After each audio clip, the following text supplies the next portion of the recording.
Herkese merhaba, ben Satır Melek Selin'den kanalıma, mutfağıma hoş geldiniz. Bugün sizlere çok güzel bir kek tarifiyle geldim. Buharda pişiriyorum ve yumuşacık yumuş yumuş muhteşem oluyor. Tarifimde bir tane yumurta kullanıyorum. Çırpma kabına kırdım. Üzerine bir fiske tuz ekliyorum. Yarım çay bardağı da toz şeker ekliyorum. Bu üç malzememizi mikserle yaklaşık 3 dakika rengi açılana kadar, kıvamı da kremamsı olana kadar çok güzel bir şekilde çırpalım.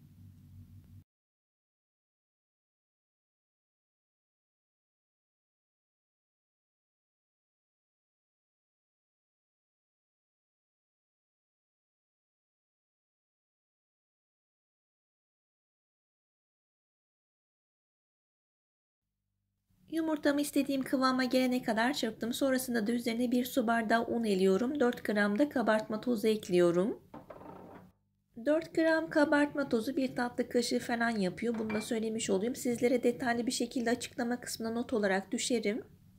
Bu tarifimi ben yabancı bir siteden almıştım. O yüzden gramajlı yapılıyor. Ben sizler için kolaylık olması açısından bardaklı ölçü yaptım.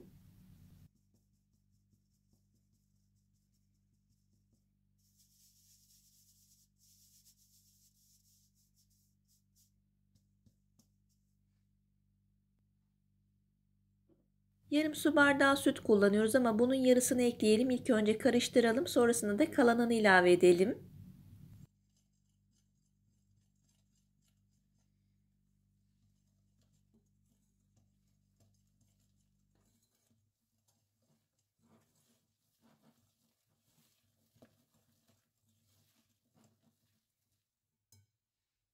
Unumuzu yedirdikten sonra kalan sütü ekliyorum. Daha sonrasında 1 yemek kaşığı da tereyağı erittim. Onu da ekliyorum.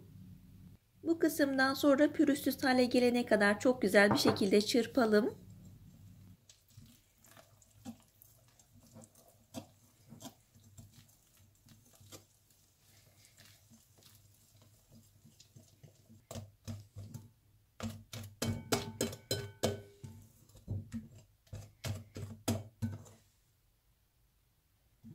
Pürüzsüz hale gelene kadar çırptım. Görmüş olduğunuz gibi kıvamı bu şekilde olmalı.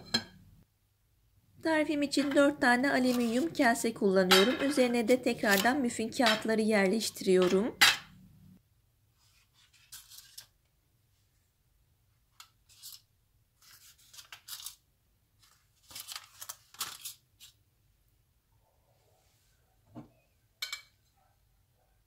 Eşit bir şekilde pay edelim.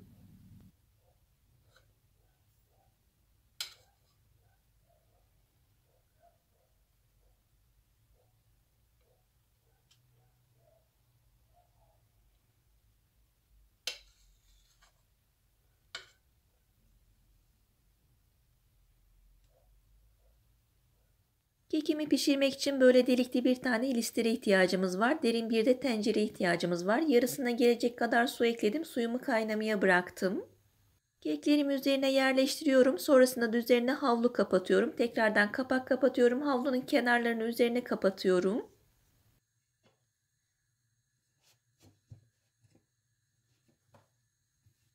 Tencereye koymuş olduğumuz suyla ilistir birbirine temas etmemeli. Buharda pişirmemiz gerekiyor. Suyumuz kaynadıktan sonra kekimizi üzerine oturtalım ve dakika tutalım. 20 dakika pişirmemiz yeterli geliyor.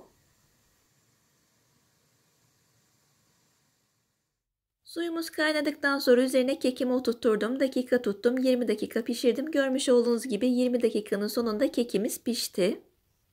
Puf puf ve yumuşacık oluyor. Gerçekten güvenle deneyin. Lezzet olarak da garantisini veririm.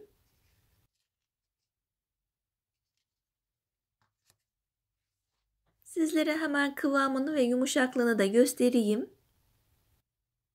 Evinde fırın olmayanlar için canınız kek çektiyse gerçekten yapabileceğiniz harika bir tarif oluyor. Güvenle deneyin. Bugün de tarifimin sonuna geldim. Beni izlediğiniz için teşekkür ediyorum. Bana destek olmak için kanalıma henüz abone değilseniz abone olmayı unutmayın. Abone olduktan sonra bildirim zilini açalım ki yeni videolarımdan da haberdar olun. İzledikten sonra lütfen beğeni bırakmadan çıkmayalım.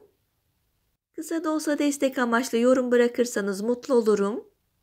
Allah nasip ederse başka tariflerde, başka lezzetlerde görüşmek üzere. Sağlıkla kalın, hoşça kalın.